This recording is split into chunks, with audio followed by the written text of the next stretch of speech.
Com o professor Marco Aurélio. E voltamos ao assunto IOF. Bom, isso já repercute há algumas semanas, né, Renata? O governo estabeleceu uma cobrança maior, né? Elevou esse imposto, o Congresso derrubou, foi parar no Supremo Tribunal Federal. E no Supremo, o ministro Alexandre de Moraes convocou uma audiência de conciliação. Reúne todo mundo, vamos chegar num acordo. Como não houve acordo, a decisão, disse o professor ontem, é do ministro. E o ministro decidiu derrubar a decisão do Congresso e validar a decisão do Executivo. Bom dia, professor. Bom dia, Vitor. Bom dia, Renata. Bom dia aos ouvintes da minha cidade. Lembrei muito das discussões de futebol, né? Isso ficou para o VAR decidir e o VAR decidiu. O Alexandre de Moraes, como vocês lembraram, tomou ontem a decisão porque estava na mão dele, tentou uma audiência de conciliação entre governo e Congresso, não ocorreu, a conciliação não ocorreu. E aí ele pegou a decisão para decidir. E o que ele decidiu? Olha, ele deu quase tudo que o governo queria, né? Basicamente, ele disse que o governo tem a prerrogativa, a possibilidade de emitir decretos, desde que não amplie a lei. O que ocorre? Decretos presidenciais são feitos com o presidente só regulamentando uma lei que já existe. Como ele não criou novas alíquotas em geral no IOF, ele poderia aumentar a alíquota. Agora tem um detalhe, em uma das questões o Moraes não deixou o governo avançar.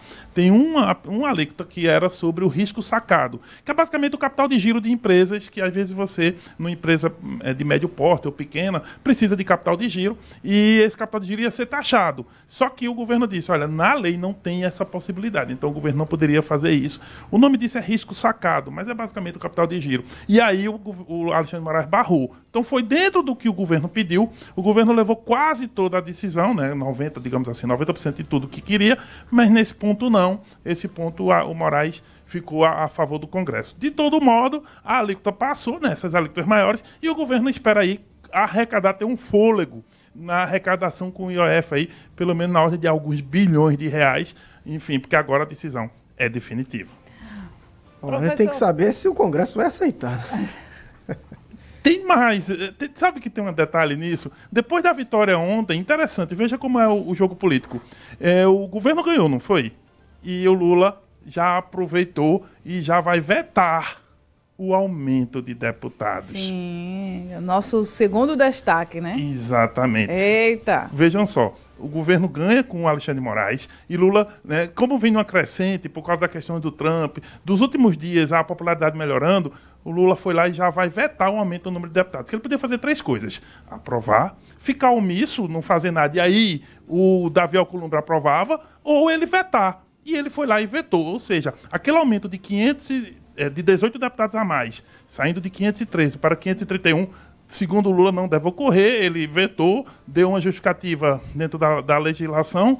E o que vai ocorrer agora? Não vai ter o aumento, até que o Congresso analise esse veto. E o Congresso, e quando eu digo Congresso, não é a Câmara ou o Senado separados. É uma reunião conjunta, inclusive esse ano só teve uma, né? E agora vão ter que fazer outra e derrubar o veto. E aí vai ser a guerra legislativo-executivo, muito provavelmente vai continuar. A minha aposta é que eles vão fazer essa reunião em algum momento antes do fim do ano e vão aprovar isso aí, quase sem dúvida. E o capítulo entre legislativo e executivo vai continuar na briga.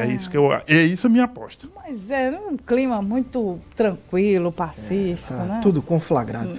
Bom, se a decisão judicial, o Congresso não pode alterar o veto do presidente Lula, eles podem, né? Então a resposta, a reação pode vir aí, né? Se o Lula venceu na justiça, no caso dos deputados, do aumento do número de deputados, a derrota deve vir com a queda de mais um veto, né? Porque o presidente já teve um veto derrubado pelo Congresso, que politicamente sinaliza problemas na relação executivo-legislativo. Se bem que a gente não precisa deixar isso demonstrado mais do que já está, né? Já está muito claro que há uma dificuldade enorme de diálogo entre esses dois poderes. Professor Marco Aurélio Freire, muito obrigado e até amanhã. Até amanhã.